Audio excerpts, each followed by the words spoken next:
Hi everyone, welcome back to my channel. I'm Shamira Benson, one part of Team Benson, and today is going to be a day in my life, and we are going to do some fun stuff. Okay guys, so I actually didn't think that I would have time to make the video, but I did. I got off of work early today, so I thought, you know what, it would be fun to make a fun video about what we were doing today, or what I'm going to be doing this evening. And I also wanted to show you guys some beautiful parts of Arizona, because we were on location working for one of my clients today, and I took a couple shots of one of our rivers out here. So I wanted to show you guys, and it's very close to Phoenix. It's probably like maybe about 45 minutes away. So before we do that, I want to show you guys my new garden beds. So guys, if you haven't seen already on my shorts, these are the new garden beds that we got from Vego Garden Beds. These are the dragon fruit ones. They are also self-wicking, which means they water themselves, which is pretty cool. And it has some supports, and it also is on the most sturdiest wills I have ever seen. Like, these things are very, very sturdy. So I'm excited to grow some stuff in it. Also, there's the most prettiest Katuba in the world. If you guys have never seen it in the background, it's gorgeous. But back to the garden beds. I'm not sure where to put them, so let's go outside and see if we can find a spot. Okay guys, so I'm sitting out in the garden just kind of looking around and thinking, and it's just so pretty. See that? I always love the garden after it rains because it just like explodes like with growth. And I also forget what bees sound like, so I could hear like little buzzing, and I was like, what is that noise? I thought it was this thing at first, which this is like a sonar, like siren type situation for any type of like voles or moles or rodents. Like it shoots like a sound into the ground, and that they don't like it. I don't know if it actually works. I do use it, and I don't know if it was the coyotes that stopped all the roof rats or if it was this thing. I'm pretty sure it was the coyotes, but I do have these things, and it has made a difference where they haven't come back, so I use them. We'll see. I don't know. Have you guys ever used them? Let me know if you use them. Now, I'm thinking, but anyways, that was the bee that made that sound. ADD is all over the place right now. But I'm thinking about where should I put these. And as you guys know, I have a pretty full garden. So let's just go over here and look. Okay, so I know it's not gonna be able to fit anywhere back in there, but what I was thinking is that we don't actually use these tables to hold anything. Pretty much it's just these two things on there, and then we use them kind of to brace the umbrella during the summer, which I can use the bigger ones to brace it. We'll probably brace it a lot better just because they have the larger tops. So what I'm thinking of doing is taking out these two tables, just putting these planters somewhere else, because it's pretty much just those two, because that goes on top of something else and those are all empty, and then putting the two big ones right here. It'll give them enough sun, and during the hottest part of the summer I can put our umbrella that has like the little stand right there right back here and put it in between to kind of brace it during the monsoon. What do you guys think? Otherwise, Mr. Benson's barbecue grill is getting the boot, even though he says no. So me and a couple of our subscribers that have been with me for a long time, we all have a running joke about Mr. Benson's barbecue grill, because there used to be a barbecue grill and this other thing that was like a grill. It was like the ceramic egg thing that our neighbor gave him, and he did not use it. This thing was heavier than all get out, and he never used it. So I ended up getting rid of it, but he said, okay, well, I have to keep my grill. Now guys, we barely barbecue, and if we do barbecue, it's me that's barbecuing. So I keep slowly invading on the grill space, because in a small space garden, that is some valuable real estate. And those would go perfect right there. But we'll have to see what he says. If not, I'm thinking this spot right here. You guys comment down below, let me know what you think. All right, I am going to show you guys the clips of the lake that I got, because it's absolutely beautiful. Actually, it's the river, it's the Salt River.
Okay, guys, wasn't that absolutely beautiful? Like, there are so many beautiful places in Arizona.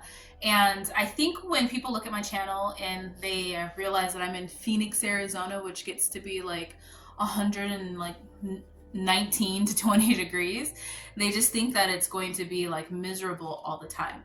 And I get questions like, why do you live there? That sounds awful and terrible. Like, and there's so many beautiful spots in Arizona. And I don't think people realize that we are only hot for about really like 2.5, 3 months out of the year. And when I say hot, I mean like teens in the triple digits. We'll get like triple digits, like low triple digits, like high 90s starting in May. But like the miserable times is like July, maybe June, July, August. Cools down, starts to cool down in like September.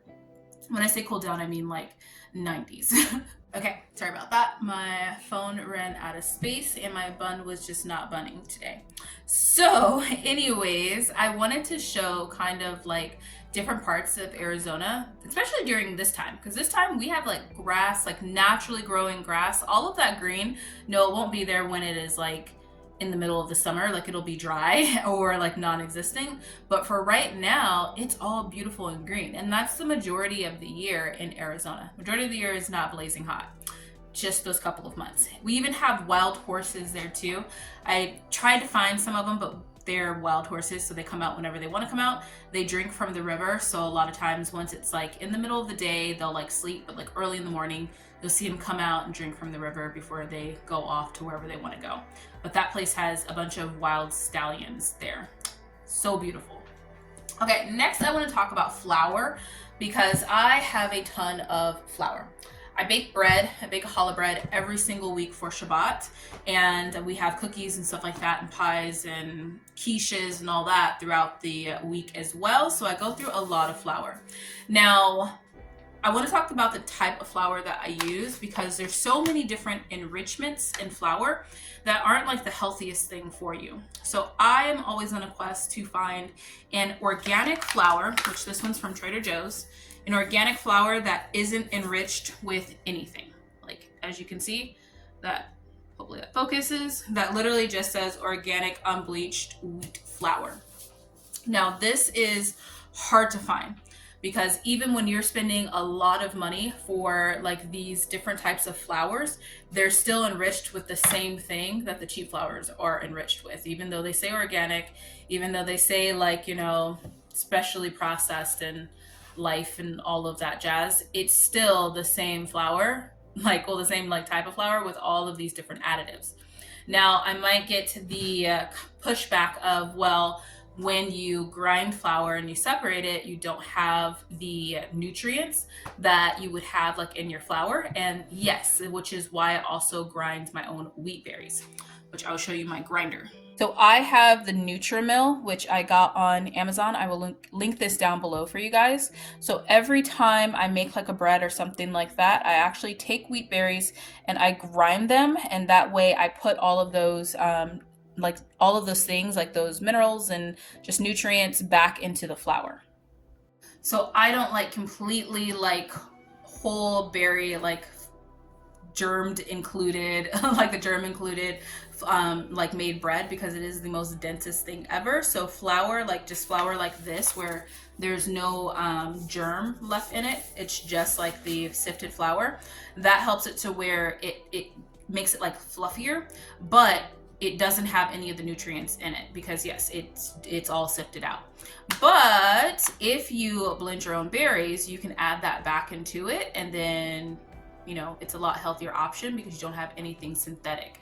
Your wheat berries, once you grind them, you have about a day before they start losing nutrients, which then it turns into like a flour and it loses like its nutrients. So same kind of concept.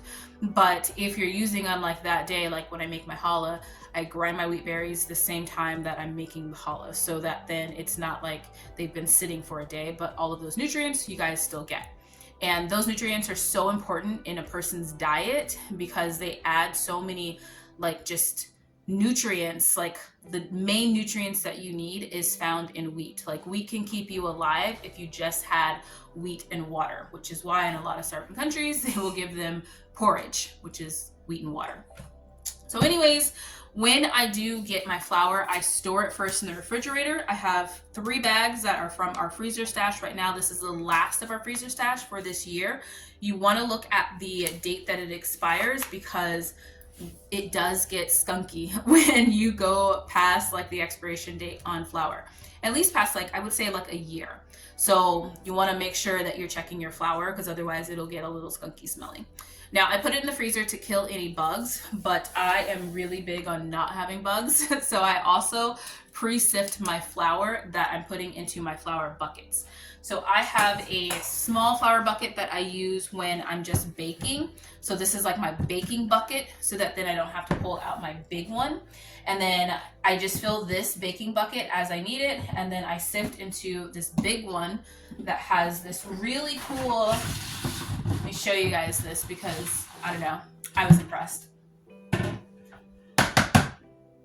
It's my scooper. It's all wood. I love it. So it has a really cool scooper in it, and then I just kind of move them down. Now I've decided that I'm going to have another one of these for this year, so I'm going to try and store like a full year supply of flour. So, but what I want to do is clear out my freezer of the flour that I have so that then we can use all that so I can start getting in fresh flour. So I'm going to go through and fill up this little guy as much as I can, and then all of my freezer, which I only have 3 bags that were in the freezer, I'm gonna sift into here.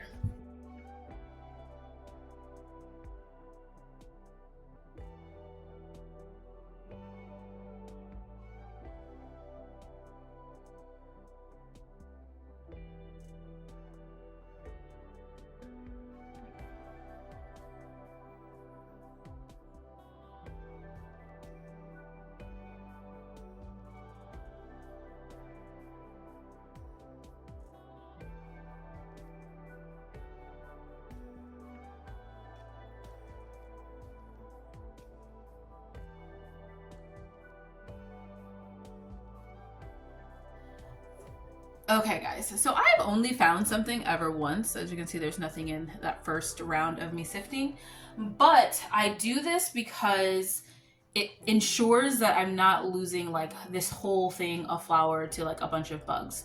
And I know it might seem a lot repetitive of having it like, you know, gone through freezing it and then sifting it and then doing all that kind of stuff, but it's better than losing a bunch of organic flour, which can be pretty expensive, especially nowadays in the grocery store.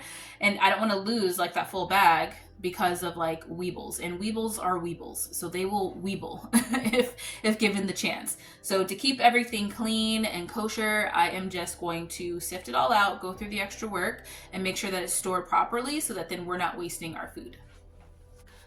So I wanted to show you guys this real quick. I'm in my pantry. Now I store hard white wheat, einkorn berries, and I store soft white wheat. And then I also store kamut and farro. So I also want to remind you guys to make sure that your wheat your flour is completely back to room temperature and dried back out before you store it. So you don't want to take it out of the freezer and put it from the freezer to the buckets. You want to bring it back to room temperature so that then there's no water that's like captured in there. So yeah, so that is just how I do my flour, kind of something that I do a lot right now while I'm Passover cleaning, because I'm just getting all of those things out of the freezer that I know we need to use up or get ready to start storing other things. And right now we're probably about close to about maybe 3/4 of the way with our cow like being eaten out of our freezer. So I need to get that freezer defrosted and cleaned out during Passover cleaning. So we're just kind of try and take everything out that's left over and condense it just to our veggie freezer. So taking out the flour, getting that all in its bucket. We have been using up a lot of the veggies from last year, making a lot of bone broth with veggies that have just been stuck in there for a while that we haven't used. And yeah, just kind of getting things cleaned as we are Passover cleaning, and that first stage of Passover cleaning, which is organization and organizing the entire house. So that's just what we've been doing. Wanted to share a little bit of my life and a little bit of Arizona with you guys today. I have 3 bags of flour that I need to go finish sifting, so I'm gonna let you guys go, but always remember, grow yourselves a garden, because even a small space can provide you with tons of food. Bye guys.